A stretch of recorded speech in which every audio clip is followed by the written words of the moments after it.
la vie humaine est sacrée. Et lorsque il y a de ces genres de drames, la République et chaque acteur, où qu'il soit, doit se questionner. Qu'est-ce qu'on pouvait faire et on n'a pas pu faire en tant que citoyen, en tant que gouvernant, à tous les niveaux.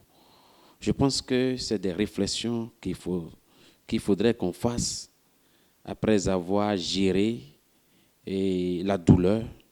Il faudrait prendre du recul pour voir où est-ce qu'on a véritablement fait des erreurs dans notre marche en tant que République.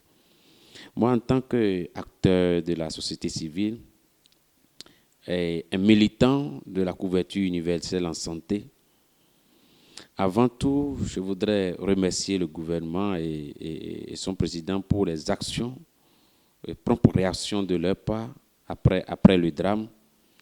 Mais j'estime pour un pays comme le Bénin, et qui est dans des réformes structurelles et profondes en termes de santé, je voudrais inviter les gouvernants à aller très vite. Vraiment très vite pour qu'on améliore davantage les plateaux techniques à l'intérieur du pays. Et que l'on rapproche les services de secours et de pompiers au niveau auprès des populations. Parce que lorsque les services d'urgence et les pompiers sont proches de la population, aident la population à avoir les gestes de premier secours et nous avons le matériel qu'il faut, je pense qu'on peut toutefois anticiper sur un certain nombre de drames. Ça, c'est côté couverture universelle en santé parce que nous militons aujourd'hui pour la qualité des soins soit proche de la population. Mais au-delà de ça, les réformes sur les réseaux routiers en matière de sécurité sur nos voies doivent s'intensifier pour le bien de la population. Parce qu'une seule personne de perdue, c'est le Bénin qui se vide. Et le Bénin s'est vidé de ses cadres, de ses têtes pensantes hier.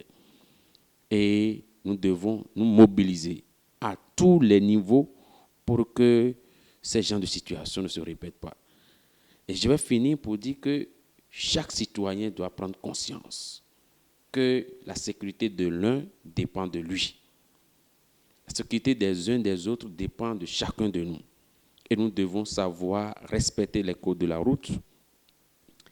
Et maintenant, ceux qui, au lieu de développer de l'empathie, de la compassion, passent leur temps à prendre des vidéos, des photos et de ces personnes qui balancent sur les réseaux sociaux, ça ne respecte pas la vie privée, ça ne respecte pas la dignité humaine. Et je voudrais véritablement appeler les uns les autres à savoir raison garder devant ces gens de drame et à envoyer des photos comme ça. C'est traumatisant pour les familles, traumatisant pour le peuple.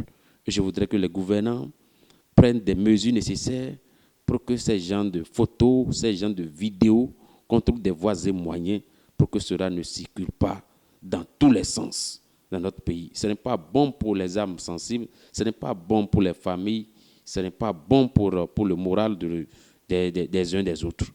Donc voilà l'appel que je tiens à lancer.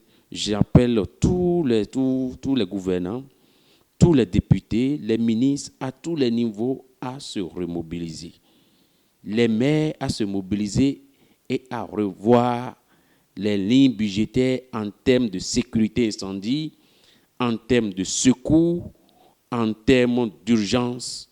On doit revoir les budgets jusqu'aux services les plus déconcentrés pour protéger la population, préserver la population et l'accompagner.